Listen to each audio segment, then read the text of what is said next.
Oleh karena itu, supaya kalian semua tidak lupa dan kita berkomitmen di ruangan ini, siapapun yang ada di ruangan ini, kita harus konsisten menyatakan bahwa setelah Jokowi berhenti tanggal 20, 2 hari atau 3 hari setelah itu, maka kita harus rame-rame datang ke KPK atau ke kepolisian mengingatkan aparat penegak hukum agar supaya segera melakukan penyelidikan terhadap keluarga Mulyono. Dan pasca tanggal 14, kami pada tanggal 28 Oktober berencana membentuk satu barisan besar untuk datang ke KPK menuntut Jokowi dimintai pertanggungjawaban. Jadi ini bukan satu diskusi yang main-main. Kami sudah hadir di sini bersama hampir representasi berbagai tokoh kritis dan kami mengirim pesan kepada seluruh rakyat bersatu dan keluar dari politik kotak-kotak yang selama ini menjebak kehidupan rakyat dalam bernegara. Pengadilan atau menuntut Jokowi diadili harus ditegakkan dalam era pemerintahan baru nanti. Kita berharap Pak Prabowo tegak lurus menegakkan konstitusi, mendengar jeritan, mendengar suara rakyat, dan jangan ragu. Mereka yang berkuasa dengan semena-mena harus dibawa ke pengadilan untuk dimintai pertanggungjawaban. Itulah cara kita bernegara. Karena kita tahu persis kalau keluarga Mulyono atau Pak Jokowi tidak diadili, maka saya sangat yakin bahwa presiden-presiden selanjutnya akan melakukan pelanggaran-pelanggaran hukum seperti yang dilakukan Jokowi. Oleh karena itu sekali lagi saya ingin mengingatkan kita semua, setelah tanggal 20, mari kita geruduk KPK dan kantor kepolisian untuk mengingatkan bahwa segera melakukan penyelidikan terhadap Presiden Jokowi. Siap? Adili Jokowi. Kemudian rencana ini dibuat secara matang dengan persiapan yang tidak main-main. Kita berkonsolidasi selama hampir 6 bulan dan memetakan seluruh tokoh-tokoh kritis untuk hadir ke sini.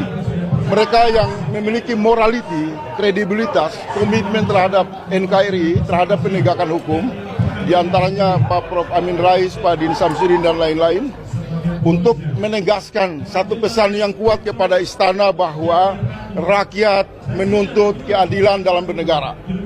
Dimuliakan oleh demokrasi, kemudian tapi dia membunuh demokrasi, memperkosa konstitusi, kemudian melahirkan anak-anak yang diharapkan menjadi para pemimpin keturunan yang menjadi bangsa hari ini. Dan ini tidak boleh terjadi. Karena itu kita semua di sini, kalangan civil society harus tetap bersatu, karena ke depan kita akan mendapat pemerintahan yang baru. Saya ingin katakan begini, bahwa penyakit orang Indonesia itu mudah melupakan, satu. Kemudian kedua, mudah memaafkan.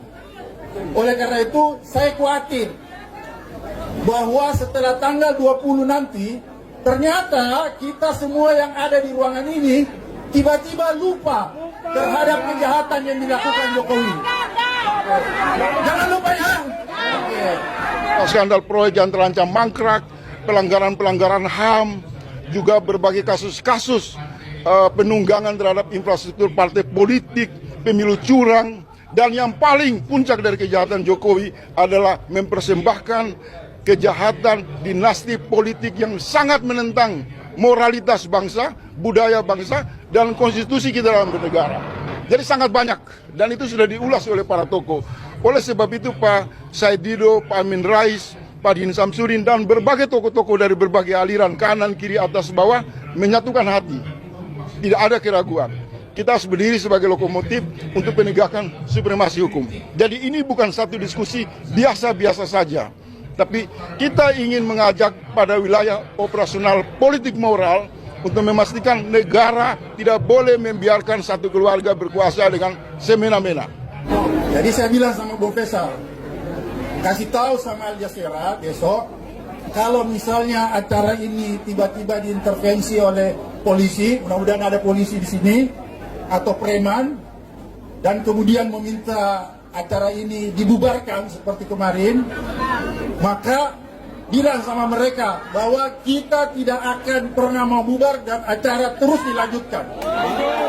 KPK itu kalau sampai membuat rakyat marah, itu risikonya bisa panjang. Ya. Jadi sepanti-wanti saya, jangan pernah memperkecil, mengecilkan, meremehkan kedaulatan rakyat. Saya pernah mengalami sendiri bagaimana waktu rakyat kelihatannya cuma innocent, kelihatannya bodoh, tapi bagaimana lautan manusia ya, di depan MPR itu, ya, sehingga Pak Harto sampai waktu paginya langsung lengser. Ya. Nah, kita tidak perlu seperti itulah ya. Ini Jokowi lebih kecil dari Bung Karno, lebih kecil skalanya dari Soeharto. Ya, insya Allah 20 Oktober nanti Pak Prabowo dan Gibran tidak apa-apa, dilantik dulu. Setelah itu 21 Oktober kita akan gerakan rakyat untuk menjebol si Gibran tolol itu, ya, si buku apa itu, yang banyak kotor, ya, serba pornografi, ya. Yang dipikir dia itu bukan negara kita, kemauan rakyat, keadilan, nggak ada, ya. Tapi hanya maaf, ya, pokoknya kita tahulah ya. Konsolidasi untuk menyeret, jangan pakai kata menyeret, membawa keluarga Mulyono ke meja hijau. Maka saya bilang sama Bung Faisal, sampaikan sama Al Jazeera, ya, sama panitia-panitia lain, bahwa karena kebetulan kemarin waktu tragedi di Kemang, saya juga datang walaupun saya terlambat, dan saya melihat waktu selesai, saya melihat para preman itu dibagi-bagikan duit dan di situ ada polisi. Kedua, dia penampilannya seperti rakyat biasa, pelunga-pelungu, keluar-keluar, tapi dalam hatinya dia itu mengabdi kepada kepentingan korporat dan konglomerat pemilik modal. Hubungan dia dengan Beijing, saya kira sudah menjadi rahasia umum. Merdeka dari akal sakit ke akal sehat. Saya kira itu saja. Terima kasih. Wassalamualaikum. Indonesia merdeka dari akal sakit ke akal sehat. Kalau begitu presidennya Rocky Gerung, karena beliaulah presiden akal sehat. Ya.